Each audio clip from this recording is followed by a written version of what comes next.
பாஜகவிலிருந்து விலகி இருக்கக்கூடிய அண்ணாமலை அவர்கள் வி த லீடர்ஸ் என்ற ஒரு அமைப்பு துவங்கியிருக்காரு. அந்த அமைப்போடைய முதல் மாநாடு நாளைக்கு பொள்ளாச்சியில நடக்க இருக்கு. இந்த அரசியல் என்பது விஜய்க்கு போட்டியாக வருகிறேன் என்று நினைத்துக்கொண்டு தனியரசுக்கு போட்டியா, கொங்கு ஈஸ்வரனுக்கு போட்டியா, அவரும் ஒரு கொங்கு இளைஞரணியாக சுருங்கிவிட்டார்.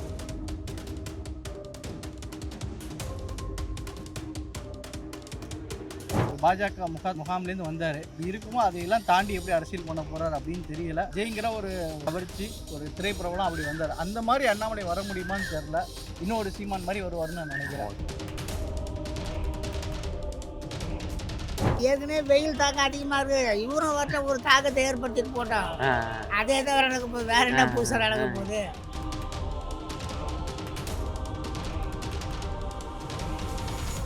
அவரும் ஒரு நல்ல தலைவர் தான். நானும் அவரை நான் பார்த்துருக்கேன், அவர்கிட்ட நான் பேசியிருக்கேன். அவர் அண்ணாமலை சாருக்கும் எனக்கு ரொம்ப பிடிக்கும். ஆனாலும் எல்லாரும் ஒரே மாதிரி ஆகிட முடியாது, எல்லாரும் அவரை மாதிரியும் ஆகிட முடியாது. எங்கள் தலைவர் தனி பாதை தான், தனி சிங்கம் தான் அவர்.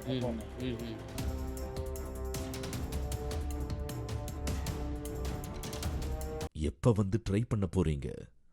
சோழன் மேஸ், அசோக் நகர், வேளச்சேரி, அண்ணா நகர், பெருங்குடி மற்றும் பாரிஸ் கார்னர். முதலமைச்சர் விஜய் அவர்கள் கரூர்ல உயிரிழந்த குடும்பத்துக்கு நலத்திட்ட உதவிகள் செஞ்சிருக்காரு. அதே போல அரசு பதவிக்கு அரசாணை கொடுத்திருக்காரு. நினைவு சின்னமும் அமைக்க போறோம் அப்படின்ற போல சொல்லியிருக்காரு. வேலை கொடுத்தது கூட சரி. நினைவு சின்னம் அப்படிங்கிறது மொழி போராட்டத்துக்கு நினைவு சின்னங்கள் வைப்பாங்க. நினைவு சின்னங்களுக்கு ஏதோ ஒரு அரசியல் அடையாளமா ஏதோ ஒன்று இருக்கணும். இவங்க என்ன செஞ்சுட்டாங்கன்னு நினைவு சின்னம் வைக்க போறாங்க அப்படிங்கிற கேள்விதான் இருக்கு.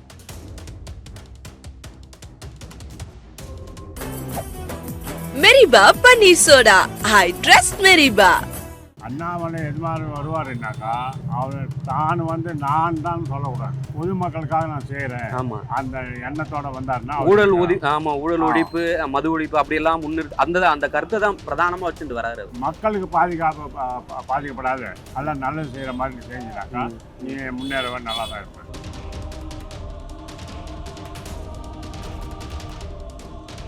அண்ணாமலை, சீமான், ரஜினிகாந்தா இவங்கெல்லாம் சேர்ந்தாலும் சேரலாம். ரெஃப்ளெக்ட் நேயர்களுக்கு வணக்கம். முதலமைச்சர் விஜய் அவர்கள் கரூர் கூட்ட நெரிசலில் உயிரிழந்த 41 குடும்பத்திற்கு அரசு பதவி கொடுத்துருக்காரு. நேற்றைக்கு அரசாணை கொடுத்துருக்காரு. அதே போன்று அந்த 41 பேர் நினைவாக நினைவு சின்னம் அமைக்க போகிறேன் அப்படின்ற போல் ஒரு அறிவிப்பை வெளியிட்டிருக்காரு.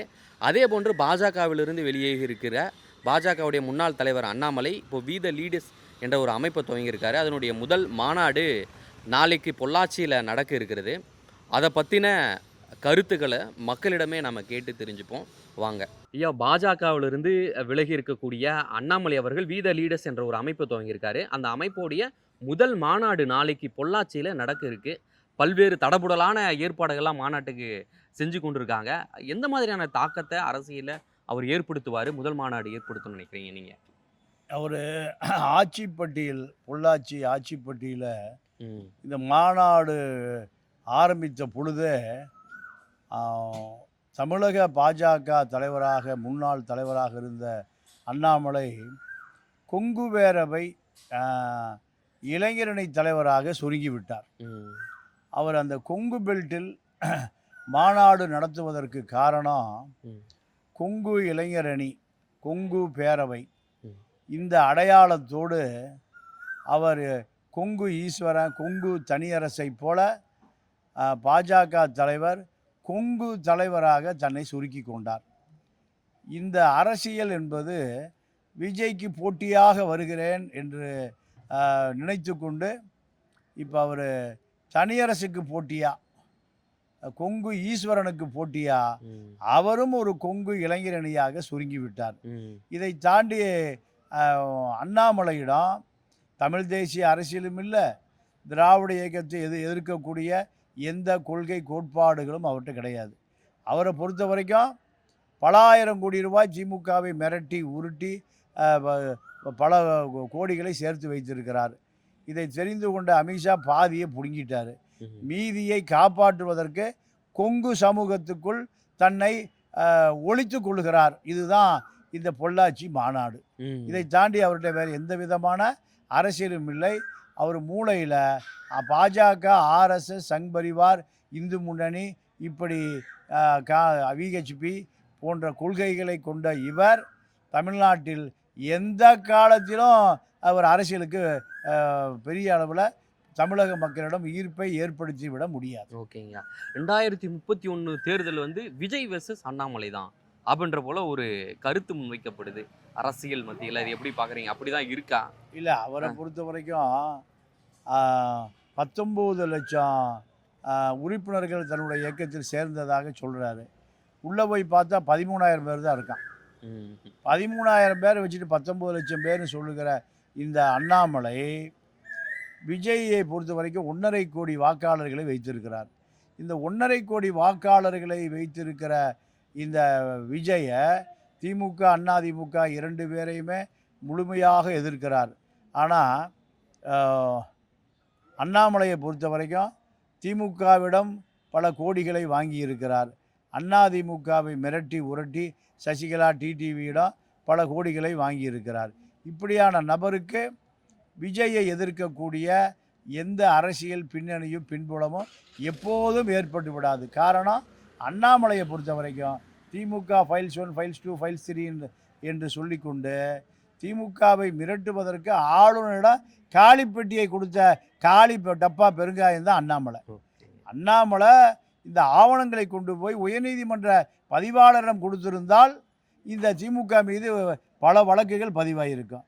காலி பெட்டி எடுத்துக்கொண்டு ஆளுநரிடம் கொடுத்து திமுகவை சேர்ந்த முன்னாள் அமைச்சர்களிடம் பல கோடிகளை பெற்றதற்கு பாஜகவே தூக்கி வெளியே வீசிட்டாங்க. இந்த நபர் எப்படி விஜய்க்கு போட்டியாக வர முடியும்? கண்டிப்பாக வாய்ப்பில்லை. எல்லாரும் தாக்கத்தை ஏற்கனவே வெயில் தாக்கம் அதிகமாக இருக்குது. இவரும் வரட்ட ஒரு தாக்கத்தை ஏற்படுத்திட்டு போட்டோம். அதே தான் நடக்க போகுது. வேற என்ன புதுசாக நடக்க போகுது? அதாவது ஃபியூச்சரில் வந்து விஜய்க்கு போட்டியாகவே ஒருவெல்லாம் வருவாருன்னு சொல்கிறாங்களே, அது எப்படி பார்க்குறீங்க? இனிமேல் போட்டி எல்லாருமே போட்டியாளர் தான். இனி வருங்கால அதிமுக திமுகன்னு ஒரு பெரிய கட்சி இருந்தது. அந்த கட்சியெல்லாம் இவர் ஒன்றும் பண்ண முடியாதுங்க. இது ஒரு சும்மா ஒரு சினிமா மாயை தானே தவிர இதெல்லாம் வந்து அந்த இயக்கத்தெல்லாம் அழிக்க முடியாது. அந்த கட்சியிலேருந்து ஒரு 10 தலைவர் போயிட்டானாங்க, அந்த கட்சி அழிஞ்சு போயிடுமா? இதெல்லாம் நேற்று பூத்த காலானுங்க. அதெல்லாம் ஆண்டாண்டு காலமாக இருக்கிற கட்சிங்க. அந்த கட்சியெல்லாம் அழிக்கலாம் முடியாது. 2031 எலெக்ஷன்லாம் அண்ணாமலை வெர்சஸ் விஜய் தான் இருக்கும் அப்படின்ற போல சொல்கிறாங்களே, அப்படியா? அப்படிதான் இருக்காங்க. அது வந்து எதிர்கட்சிகள் நடக்கிற விதத்துல தான் இருக்கு. எதிர்கட்சியாவே தான் இனிமேலும் இருக்கும். இதுக்கப்புறம் எப்படி இருக்கணும்னு தெரியாது. அது போக அண்ணாமலை அவர்கள் வந்தாலும் யாரா இருந்தாலும் கட்சி தொடங்கும் போது வரவேற்கிறது ஒரு அரசியல் நாகரிகம். சில பேர் அதை பண்ணலை. நாங்கள் ஆனால் அந்த மாதிரி பண்ண மாட்டோம். யார் அரசியல் ஆரம்பித்தாலும் வந்தாலும் நாங்கள் எல்லாருமே ஆதரிப்போம். அவங்க வேலையை பார்ப்பாங்க. அண்ணாமலை எது மாதிரி வருவாருன்னாக்கா அவர் தான் வந்து நான் தான் சொல்லக்கூடாது. இது பொதுமக்களுக்காக நான் செய்கிறேன் அந்த எண்ணத்தோட வந்தாருன்னா ஊழல் ஒழிப்பு மது ஒழிப்பு அப்படியெல்லாம் முன்னிறுத்தி அந்த கருத்தை தான் பிரதானமாக வச்சுட்டு வராரு. அதான் என்ன சொன்னா, எதோ செய்யுது மக்களுக்கு பாதிக்கப்படாது எல்லாம் நல்லது செய்கிற மாதிரி செஞ்சுனாக்கா நீ முன்னேறவன் நல்லா தான் இருப்பேன். 2031 பார்த்தோம்னா விஜய்க்கும் அண்ணாமலைக்கு தான் போட்டு ஒரு கருத்தை ஒன்று முன்வைக்கிறாங்க, ஒரு நரேட் பண்றாங்க. அது உண்மையா? அது அந்த கருத்து ஏற்புடையதா? அது அப்படிதான் வருமா?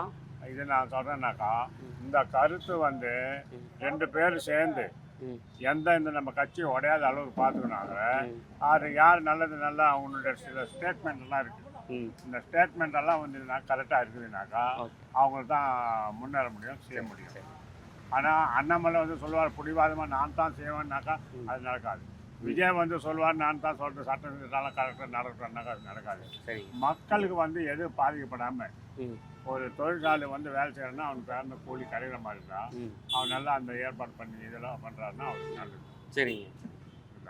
ஆனால் இல்லை நான் இப்படி தான் செய்வேன்னாக்கா அது கொஞ்ச நாளைக்கு தான் அந்த ஆட்சியும் கலந்துடும். சரிங்க. 3 எலெக்ஷன்ல பப்ளிக் தேர்தல அண்ணாமலை காலி ஆகிட்டான். பிஜேபியில் அவனை மாற்றிட்டு வேற போட்டாங்க. அப்பவும் பிரச்சாரம் பண்ணாரு. அப்பவும் அது வேலைக்கு ஆகல. இனிமே வந்து 3வது கட்சி ஆரம்பிச்சு அவருக்கு பெரிய ஆள் ஆகிடுவாரா? 2031 அவருக்கும் விஜய்க்கும் தான் போட்டின்றாங்களே. நீங்க பத்திரிகையாளர் அவங்கள மிகப்படுத்தி பேசுறீங்க. ஏன் நாங்க பொதுமக்கள் 3 எலெக்ஷன்ல தோத்து போனவன் 4வது எலெக்ஷன்ல கட்சி ஆரம்பிச்சு ஜெயிச்சிருவானா? அந்த கட்சியில இந்த உனக்கு செல்ஃப் எடுக்கல, நீ தனியா ஒரு ஆரம்பிச்சு நீ செல்ஃப் எடுக்கலையா? அண்ணாமலை என்ன வேஷம் போட்டு வந்தாலும் அவரோட பிம்பம் அடிச்சு அங்கதான் போய் சேரும். அண்ணாமலை எல்லாம் ஒன்றும் வாய்ப்பு இல்லை. வாய்ப்பு கிடையாது. 31ல பார்த்தோம்னா ஃபியூச்சரில் அண்ணாமலைக்கும் விஜய்க்கும் தான் போட்டி அப்படின்றப்பெல்லாம் சொல்கிறாங்களே. அப்படின்னு அவங்களே சொல்லிக்க வேண்டியதுதான். ஓகே. அவர் ஏன் முதல்ல ராஜினாமா பண்ணாரு? ம். ராஜினாமா பண்ணிட்டு மேலே போயிட்டு அவங்க கட்சிக்காரங்கள மூத்த ஆளுங்கெல்லாம் பார்த்து பேசிட்டு எதுக்கு வராங்க? இப்போ அவர் கூட்டணி வைக்க மாட்டாரு நினைக்கிறீங்களா? ம். என் அறிவு கேட்டதுக்கு நான் சொல்கிறேன், அண்ணாமலை, சீமான், லதா, ரஜினிகாந்தா இவங்கெல்லாம் மேபி சேர்ந்தாலும் சேரலாம். அதான். Okay okay. 3 ஃபியூச்சரில். பேருமே சேரலாம். என் அறிவு கேட்டது, என் அரசியல் அறிவு கேட்டதுன்னு சொல்கிறேன், 3 பேருமே சேருவாங்க. சரிண்ணே. ம். நீங்கள் ரொம்ப தூரம்லாம் போகலாம், உள்ளாட்சியிலே மேபி சேர்ந்தாலும் சேரலாம். உள்ளாட்சி தேர்தலில் வரக்கூடிய உள்ளாட்சி தேர்தல். முதலமைச்சர் விஜய் அவர்கள் வந்து கரூரில் உயிரிழந்த குடும்பத்துக்கு வந்து நான் நலத்திட்ட உதவிகள் செஞ்சுருக்காரு. அதே போல் வந்து அரசு பதவிக்கு வந்து அரசாணை கொடுத்துருக்காரு.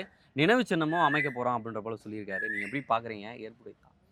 அரசு வேலை கொடுத்தது கூட எனக்கு தப்பாக தெரியல. ஒரு வீட்டில் வந்து உயிரிழப்பு நடந்திருக்கு. ஒரு உயிரிழப்பு, அது வந்து விஜய் லேட்டாக வந்து இப்படி பல விஷயங்கள் சொல்கிறாங்க. என்ன காரணங்க நம்ம சொல்ல முடியாது. எப்படியா இருந்தாலும் ஒரு கூட்டத்துக்கு விஜய் தாமதமாக இருந்தாலும் ஒரு அரசு தான் பாதுகாப்பு தரணும் ஒரு கூட்டத்துக்கு. அப்படி அந்த கூட்டத்துக்கு வந்து ஒருத்தவங்க வந்து இறந்து போகிறப்போ அதுக்கு அரசாங்கம் தான் பொறுப்பு. அந்த வகையில் பண உதவி கொடுத்தாங்க. அந்த வகையில் இப்போ அரசு வேலையும் கொடுக்குறாங்கன்னா அது ஒன்றும் தப்பு கிடையாது. ஆனால் நினைவு சின்னம்ங்கிறது வந்து சரியாக தோணலை எனக்கு. வேலை கொடுத்தது கூட சரி, அந்த நினைவு சின்னம் அப்படிங்கிறது இப்போ மொழி போராட்டத்துக்கு நினைவு சின்னங்கள் வைப்பாங்க, கீழவெண்மணிக்கு வைப்பாங்க, கூலி உழைப்புக்காக, கூலிக்காக, அதாவது எங்களுக்கு வந்து சமூக அந்தஸ்து வேணும், கூலி உயர்வுக்காக போராடி இறந்து போனாங்க. அதில் ஒரு அரசியல் இருக்குது. இப்போ மொழிக்காக வந்து இறந்து போனாங்க, அதுக்காக நினைவு சின்னங்கள் வைக்கிறாங்க. இப்போ நினைவு சின்னங்கிறது ஏதோ ஒரு அரசியல் அடையாளமாக ஏதோ ஒன்று இருக்கணும். இப்போ இவங்க என்ன செஞ்சுட்டாங்கன்னு நினைவு சின்னம் வைக்க போகிறாங்க அப்படிங்கிற கேள்வி தான் இருக்குது. இன்னும் விஜய் பயந்துட்டு ஓடினதை வைப்பாங்களா என்னன்றது நமக்கு தெரில. வேலை கொடுத்தது சரி, அது ஓகே, அக்செப்ட் பண்ணலாம். ஆனால் நினைவு சின்னம் கொடுத்ததெல்லாம் ஏற்றுக்க முடியாது. ஓகே. இப்போது பாஜக மாநில முன்னாள் தலைவர் இருக்கார் அண்ணாமலை. ஒரு இயக்கத்தை ஆரம்பிச்சிருக்காரு, வீத லீடர்ஸ் என்ற அமைப்பை. நாளைக்கு முதல் மாநாடு வந்து துவங்க இருக்கு. அதை எப்படி பார்க்குறீங்க? எந்த அளவுக்கு ஒரு அரசியலில் ஒரு தாக்கத்தை ஏற்படுத்துவார்னு நினைக்கிறீங்க? அண்ணாமலையை பொறுத்தவரையும் பொதுவாக மக்களை பொறுத்தவரை எப்படின்னா, பாஜகங்கிறது ஒரு மதவாத கட்சி அப்படின்னு தான் நமக்கு பார்ப்போம். அதுலேருந்து வெளியே வந்தவர் தான் அண்ணாமலை. என்னென்னா நம்மளை பொறுத்த வரைக்கும் ஒரு ஒரு ஒரு அரசு பதவியில் இருந்தவர், அதை தூக்கி போட்டு வந்தார் அப்படின்றது இருக்குது. இப்போ என்னென்னா பொதுவாக பாஜகவிலேருந்து வந்தார் அப்படின்லாம் சொன்னாலும் அவருடைய அரசியல் இப்போ மண் சார்ந்த அரசியலாக இருக்கும் அப்படின்ற மாதிரி தான் சொல்கிறாரு. அவரும் இப்போ விஜயோடைய அரசியலுக்கு அப்புறம் நம்மளும் அதே ஃபார்மேட்டில் வர முடியும்னு அவருக்கு நம்பிக்கை இருக்குது. என்னன்றது அவர் இப்போது இப்போ இயக்கம் தான் தொடங்குறாரு. இன்னும் அவர் வந்து 29 நிற்க போகிறாரா 31 நிற்க போகிறாரான்னு தெரியல. அவருடைய இந்த 4 வருஷம் அவர் எப்படி இந்த மக்கள்கிட்ட வந்து பண்ண போகிறார் அப்படின்ற பொறுத்து தான் இருக்குது. என்னதான் இருந்தாலும் பாஜக வந்து ஒரு பாஜக முகாம்லேருந்து வந்தார். அப்படி இருக்குமோ அதையெல்லாம் தாண்டி எப்படி அரசியல் பண்ண போகிறார் அப்படின்னு தெரியல. எப்படி இருந்தாலும் தமிழ்நாட்டில் இப்போ விஜய்ங்கிற ஒரு பெரிய ஒரு கவர்ச்சி, ஒரு திரைப்பிரபலம் அப்படி வந்தார். அந்த மாதிரி அண்ணாமலை வர முடியுமான்னு தெரில. இன்னும் ஒரு சீமான் மாதிரி வருவார்னு நான் நினைக்கிறேன். இருக்கிற முக்கியமான விஷயத்தில் தேவையில்லாத தேவையில்லாதுன்னு நினைக்கிறீங்க? ஓகே. நிறைய பேர் இறந்தாங்கன்னா வந்து பார்த்தாங்க, இறந்தாங்க. அவங்களுக்கு நீங்கள் முதலமைச்சராக ஆகிறதுக்கு முன்னாடியே அவங்களுக்கு தேவையான நஷ்டஈடுலாம் கொடுத்துட்டீங்க. நடுவில் இப்போ பார்த்தீங்கன்னா ஒரு 41 பேருக்கு இறந்தவங்களுக்கு, இறந்த குடும்பத்துக்கு 31 பேர்கிட்ட அரசாங்க வேலை கொடுக்கலான்னு சொல்லி கொடுத்துட்டாங்களா? நேற்று அரசாணை கொடுத்தாரு. அதுவே வந்து முதல்ல தப்பு. ஏன்னா தமிழ்நாட்டில் எம்ப்ளாய்மெண்ட் ஆஃபீஸில் பதிவு பண்ணி இன்னைக்கு வரைக்கும் வேலை கிடைக்காம லட்சக்கணக்கான இளைஞர்கள் இருக்காங்க. அவங்களாம் நினைப்பாங்க இவர் இங்கே கொடுத்தாங்கன்னா அவங்கள சூசைடில் பண்ணிப்பாங்க. அது தப்பு தானே? உங்களை பார்க்க வந்தாங்க, இறந்தாங்க, அவங்களுக்கு தேவையான காம்பன்சேஷன் நீங்கள் அன்னைக்கே கொடுத்துட்டீங்க. 20 லட்சம் கொடுத்தாங்கன்னா எங்கள் குடும்பத்துக்கு அதுவே போதுமானது. இல்லை, பொதுவாக தமிழ்நாட்டில் சரி, இதுக்கு முன்னாடி ஆட்சியிலும் சரி, இந்த கருணை அடிப்படையில் அந்த ஜாப் ஏதோ இழந்துட்டாங்கன்னா உங்களுக்கு இதனுடைய கருணை அடிப்படையில் கொடுக்குறது வழக்கம் தானே? அது வேலை செஞ்சவங்க இறந்தாங்கன்னா அவங்க வாரிசுதாரர்களுக்கு கருணை அடிப்படையில் கொடுக்குறாங்க வேலை. ஏன்னா அவங்க வீட்டில் இருக்கவங்க அவங்கனால மட்டும்தான் அந்த வீட்டுக்கான வாழ்வாதாரம் வந்துச்சு. அதனால் அவங்க கொடுக்கலாம், அதை ஏற்றுக்கலாம். நான் பொறுத்தவரை இருந்தாங்கிறது எனக்கு மனசில் சரின்னு படலை. ஓகே. இணையச்சல் அமைக்கிறது நல்லது தானேங்க. இதுக்கு முன்னாடி எந்த கட்சியும் எந்த ஆட்சியும் இந்த மாதிரி பண்ணது கிடையாது. 41 பேர் செத்ததுக்கு அவர் நல்லது தானே பண்றாரு. அவர் குடும்பத்தை யாரும் நடுத்தரில் இல்லைல்ல. எங்க தலைவர் அண்ணனா தம்பியா தங்கச்சியா பார்த்து எல்லாருக்கும் நல்லது பண்ணணும்னு நினைக்கிறாரு. இதை தான் அவருக்கு அரசு வேலை உதவியும் கொடுத்துருக்காரு, அரசு வேலையும் செய்ய சொல்லியிருக்காரு. இது போக எல்லாருக்குமே அரசு உதவியும் செஞ்சிருக்கு. இது போக நம்ம அமைச்சர் அவராகவே முன் 20 லட்சம் மரியம் வில்சன் சார் கொடுத்துருக்காரு. அவங்களோட ஜேபி அறக்கட்டளை மூலயமா கொடுத்துருக்காரு. இவ்வளவும் நல்லது பண்ணியிருக்காங்க. இதுக்கு மேல ஒரு குடும்பத்தை என்ன பண்ணலாம், எப்படி பண்ணலாம் நீங்களே சொல்லுங்க. இந்த மாதிரி அரசு அமையத்தை தானங்க நாங்க எல்லாமே பண்ணியிருக்கிறோம். இந்த மாதிரி அரசு அமையது தான் நல்லது. இது போல் நாளைக்கு ஏதோ ஒரு பேரிடரோ எந்த விஷயமும் நடக்கும் போதும் எங்க அரசு கண்டிப்பா தமிழக வெற்றி கழக அரசு இதுக்கான முன் எல்லாமே நல்லது பண்றதுக்கு தான் இருக்கு. இதுக்கான விஷயம் தான் இருக்கு. எங்க அண்ணன் எந்த முதல்வரும் சொல்லாத ஒரு விஷயத்தை எங்க முதல்வர் சொல்லியிருக்காரு. எங்க யார் லஞ்சம் கேட்டாலும் என் பேரை சொல்லுங்க, இங்க லஞ்சம் கேட்கறாங்கன்னு சொல்லுங்கன்னு சொல்லியிருக்காரு. இந்த மாதிரி எந்த முதல்வர் சொல்லியிருக்காரு? அரசு வேலையெல்லாம் கொடுத்துருக்காங்களே, அது ஏற்புடையதா? ஏன்னா பலரும் டிஎன்பிசிக்கு எல்லாம் படிச்சுட்டு எவ்வளோ பேர் இந்த காம்படிஷன் எக்ஸாமுக்கெல்லாம் படிச்சு ரொம்ப திறமை இருந்தும் வேலை கிடைக்காம ரொம்ப கஷ்டப்படுறாங்க. ஆனா இவங்களுக்கு அப்படியே கொடுத்துட்டாங்க ஜாபை தூக்கி. இந்த மாதிரி தான் சொல்றாங்க. ஜல்லிக்கட்டுல இதே தான் சொல்லியிருக்கிறாங்க. ஜல்லிக்கட்டுலயே நான் மாடு பிடிச்சி முதல் பரிசு வரவங்களாம் அரசு வேலை தரணுன்றாங்க. ஒரு அடிப்படை, அதாவது அவங்கவுங்க தகுதி அடிப்படை என்ன படிச்சிருக்காங்க படிக்கல என்னன்னு பார்த்து அதுக்கான அரசு வேலை உதவி தரம் தான் சொல்லியிருக்காரு. தவிர அவர் டிஎன்பிசியில் படிச்சது தான் தரன் இருக்காரு, குரூப் 1ல போட்டது குரூப் 2ல போட்டது தான் தரன் அவர் சொல்லலை. அரசு வேலை உதவியா அவங்க யாரையும் காலகாலத்துக்கு நம்பாம அவங்களும் ஒரு உழைச்சி ஒரு அரசு வேலையில இருந்து அவங்க வீட்டை பார்த்துக்கணுன்றதுக்கோசரம் தான் அந்த மாதிரி அவர் பண்ணியிருக்காரு. இது ஏற்புடையது தானே. இதுல என்ன ஒரு மாற்று கருத்து இல்லை, எந்த ஒரு பிரச்சனையும் இல்லை. இது பண்றது மக்களுக்கே நல்லதுதான்.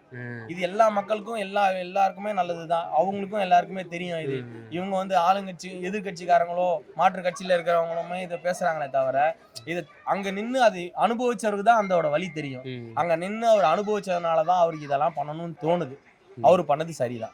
அது அவரே பிரபலம் பண்ணிக்கிறாரு. அவர் நடுநிலையா இல்ல, ஒரு கோஷ்டிக்கு தலைவராக இருக்காரு.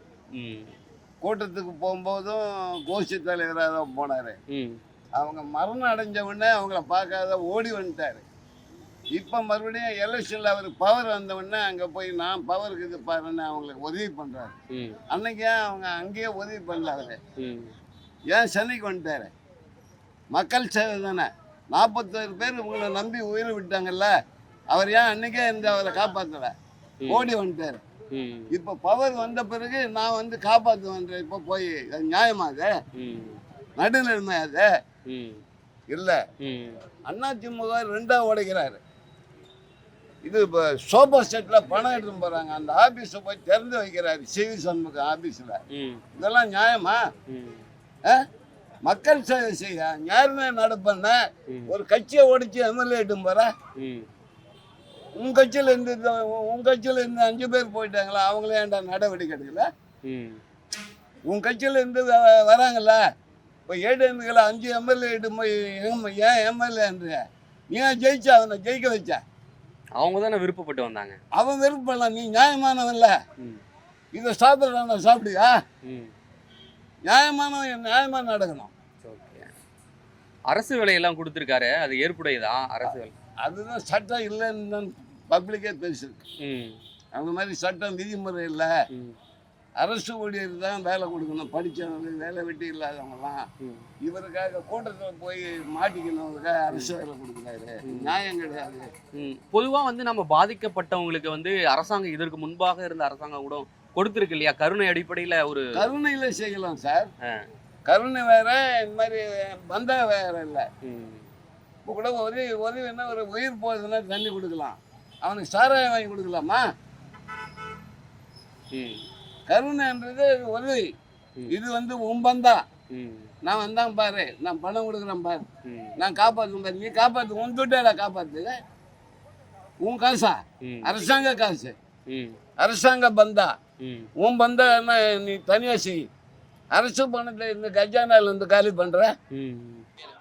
இறந்தவங்க எல்லாருமே அவருடைய ரசிகர்களா அவரை பார்க்க வந்த கூட்டமா தவிர யாரும் செத்து போனவங்க இந்த நாட்டோட தியாகி கிடையாது. அதனால அதை வைக்கணும்னே அவசியமும் கிடையாது. அது தனிப்பட்ட முறையில் அவர் வச்சுக்கிறதா வச்சுட்டு அரசாங்க இதில் வைக்கிறது அது தப்பான ஒரு முன்னுதாரணம் தான். சரிண்ணே. அரசாங்க வேலையும் கொடுத்துருக்காங்க. அந்த குடும்பத்தினருக்கு அரசாங்க வேலையும் கொடுத்துருக்காரு. அது எப்படி பார்க்குறீங்க அரசாங்க வேலை? ஏங்க அரசாங்கம் உன்னை ஏதோ மக்கள் ஒரு மாற்றம் தேவை சொல்லி உனக்கு வந்து மாற்றத்தை ஏற்படுத்தி கொடுத்தாங்க. ம். அந்த மாற்றம் வந்து நீ உன்னை பார்க்க வந்த 41 பேருக்காக நீ வந்து 41 குடும்பத்துக்கு அரசு வேலை கொடுக்க முடியுமா? கொடுக்கறதுக்கு அதுக்கு வந்து எந்த அரசு சட்டத்தில் இடம் இருக்குது? ம். நீ படித்த ஒரு லட்சக்கணக்கான பேர் இருக்கிறான், அவன் எம்ப்ளாய்மெண்ட்டில் பதிவு பண்ணிட்டு ம். அதுக்கு நீட் தேர்வு எழுதினுக்கிறான், பாஸ் ஆகிறான், ஃபெயில் ஆகிறான், எத்தனையோ உயிர் போகுது. இன்றைக்கி வெயிட்டிங்கில் பல லட்சம் இளைஞர்கள் வேலை வெட்டி இல்லாமல் இருக்காங்க. ஏன் அவங்களுக்கு தர வேண்டியதானே அந்த வேலையை? ம். இப்போ இவங்க என்ன பண்ணிட்டாங்க? இவங்க உன்னை பார்க்க வந்து செத்தவங்க நீ அரசாங்க வேலையை கொடுப்பியா? ம். ம். இதனை அரசாங்கம் ஊவிட்டு சொத்த இல்ல இதுக்கு முன்பு இருந்த அரசு கூட வந்து கருணை அடிப்படையில் கொடுக்குது இல்ல? கரு இது போல கருணை அடிப்படைன்றது வந்து அந்த வாரிசுதார் அவங்க யாருன்னா இறந்துட்டாங்கன்னா அரசாங்க வேலையிலேருந்து இறந்துட்டாங்க தான் அவங்களுக்கு கொடுப்பாங்க கருணை அடிப்படையில். அப்படி தான் நாங்கள் கேள்விப்பட்டிருக்கோம். ம். ஒவ்வொரு கூட்டத்துக்கும் வந்து ஒவ்வொருத்தர் வந்து இறந்து போயிட்டாங்கன்னா ஒவ்வொரு கட்சியை வந்து அவங்க இஷ்டத்துக்கு கொடுப்பாங்களாப்பா. ம். அப்போ படித்த எதுக்கு படிக்கிறது? எதனா கூட்டத்துக்கு இட்டுன்னு போங்க, அங்கே சாப்பிட்டான் செத்தானா அவங்க குடும்பத்துக்கு வேலை கொடு. ம். அதுக்கு எதுக்கு அவன் படிக்கணும் லட்சங்கள்லாம் செலவு பண்ணி? சரி. ஏன் கொடுத்ததுனாக்கா என்ன அவங்க குடும்பத்துக்கு 41 பேர் செத்துட்டாங்க பார்த்தீங்களா? ம். அவங்க குடும்பத்துக்கு கொஞ்சம் ஆறுதல் சொல்கிற மாதிரி இருக்குது. ஓகே. ஆனால் நடவடிக்கையில் வந்து அவர் என்ன நல்ல காரியம் செய்கிறாரோ ம். அதுதான் இப்போ ஏற்படும். ம். ஆனால் நான் செய்கிறேன் போகிறேன்னு சொல்லி இருக்கிறாரு. இன்னி வரலும் அவரை பற்றி ஒரு குறையும் சொல்லக்கூடாது. ஊழல் இல்லாத தமிழகத்தை உருவாக்கினார் சொல்றாரு. இன்னைக்கே பார்க்குறாங்க. ம். பார்க்கும்போதெல்லாம் ம். அவர் சொல்கிறதெல்லாம் ஒவ்வொரு கருத்து நல்லா தான் இருக்குது. ம். ஆனால் அது செயல்படணும். அது செயல்படாத இருந்ததுனாக்கா அவரை பற்றி யாரும் ஒரு மதிக்க மாட்டாங்க, போக மாட்டாங்க. ம். இன்றைக்கி தமிழ்நாட்டில் இருக்க மக்களுங்க அவ்வளோ ஆர்வமாக ரொம்ப சந்தோஷமாக பேசியிருக்காங்க. ம். அதை பற்றி அவர் என்னன்னாக்கா மெதுவாக தான் படி எடுக்க முடியும். ம். ஏன்னா அவர் இதுக்கு முன்னே ஒரு இதில் கிடையாது, இது ஆட்சியில் கிடையாது. ம். அதனால் இருக்கிறதுனால அவருக்கு அனுபவம் கம்மி. ம். ஆனால் போக போக அவருக்கு எவ்வளோ அனுபவப்படுது. அதில் வந்து கொஞ்சம் மாற்றம், எது இப்படி திருத்தலாம், எது சரி அப்படி நல்லாயிருக்கும், ம். அந்த எண்ணம் வந்ததுன்னா அவர் விஜய் நல்லா தான் இருப்பார். Okay okay okay. இப்போ இவங்களுக்கு அந்த நான் 32 பேருக்கு கிட்ட கொடுத்துருக்காங்க. ஆ அது வந்து கருணை அடிப்படையில் அவர் கொடுத்துருக்காரு. ஆ. ஆனா இது வந்து பலரும் இதற்கு எதிர்ப்பு தெரிவிக்கிறாங்க. திறமை இல்லாதவங்களுக்கு இவங்கெல்லாம் போராளிகளா இல்லை சுதந்திர போராட்ட வீரர்களா, என்ன தியாகம் பண்ணாங்க அப்படின்ற போல ஒரு கேள்வி எழுப்புறாங்க. கேள்வி எழுப்புறாங்க. சுதந்திர பெற்ற தொழிலாளிகள்லாம் கிடையாது. ஆனால் இவங்கெல்லாம் யாரும் வந்து இதுக்காக எதிர்ப்பு தெரிவிக்கிறாங்களே, அது கொஞ்சம் யோசனை பண்ணி செஞ்சால் கொஞ்சம் நல்லாயிருக்கும். புரியுதுங்களா? ஆனால் அவருடைய யோசனைங்க என்னன்னாக்கா, விஜய் அவர் எல்லாருக்கும் நல்லா செய்யணும்னு தான் யோசனை பண்ணுறாரு. ஆனால் அவர் நல்ல எண்ணத்தோடு நல்லா செய்கிறதுனால அது நீடிச்சாக்கா அவர் கடைசி முட்டை நீடிப்பார். ஓகே. இல்லாட்டா ஒரு 6 மாதம் 1 வருஷத்துலேயே வந்து இதை கட்சியெல்லாம் கலக்கிற மாதிரி தடுமாற்றம். எப்ப வந்து ட்ரை பண்ண போறீங்க? சோழன் மேஸ், அசோக் நகர், வேளச்சேரி, அண்ணா நகர், பெருங்குடி மற்றும் பாரிஸ் கார்னர். மெரிபா பன்னீர் சோடா. I trust மெரிபா.